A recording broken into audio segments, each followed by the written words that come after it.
ফুলেল শুভেচ্ছা, কেক কাটা আর উৎসবমুখর আয়োজনে উদযাপিত হল দেশের জনপ্রিয় স্যাটেলাইট চ্যানেল এশিয়ান টেলিভিশনের ১৩তম প্রতিষ্ঠাবার্ষিকী। গৌরবময় এই পথ চলায় ১৪ বছরে পা রাখল চ্যানেলটি।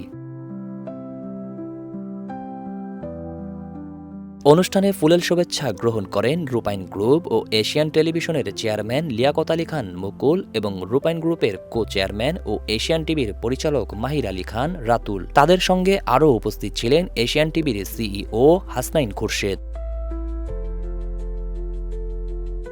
ফুল দিয়ে শুভেচ্ছা জানান মন্ত্রিসভার সদস্য, সংসদ সদস্য, বিভিন্ন রাজনৈতিক দলের নেতা, সামাজিক ও সাংস্কৃতিক অঙ্গনের বিশিষ্টজনরা।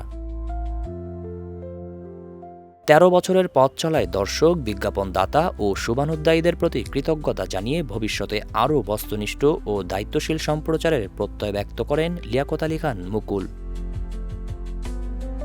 তথ্য ও সম্প্রচার মন্ত্রী জহিরুদ্দিন স্বপন এশিয়ান টিভিকে শুভেচ্ছা জানিয়ে বক্তব্য রাখেন।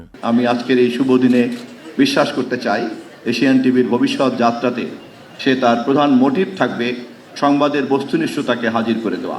সংবাদের বস্তুনিষ্ঠতাই গণমাধ্যমের প্রধান বিষয়। অনুষ্ঠানে বসুন্ধরা গ্রুপের চেয়ারম্যান আহমেদ আকবর সুবহান সহ বিভিন্ন শিল্প ও ব্যবসায়ী গ্রুপের কর্ণধাররাও শুভেচ্ছা জানাতে আসেন। আগত বিশিষ্টজনেরা এশিয়ান টিভির সাফল্য কামনা করেন। দেশ গঠনে যেন এশিয়ান টিভি, দেশ রূপান্তর, মুকুল সাহেব একটা বিশাল ভূমিকা রাখতে পারে, কারণ মিডিয়া হলো জাতির দর্পণ।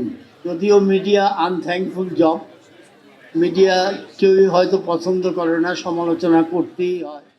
অতিথিদের প্রতি কৃতজ্ঞতা জানিয়ে এশিয়ান টিভিকে এগিয়ে নেওয়ার প্রত্যয় ব্যক্ত করেন কো চেয়ারম্যান ও এশিয়ান টিভির পরিচালক মাহির আলী খান রাতুল।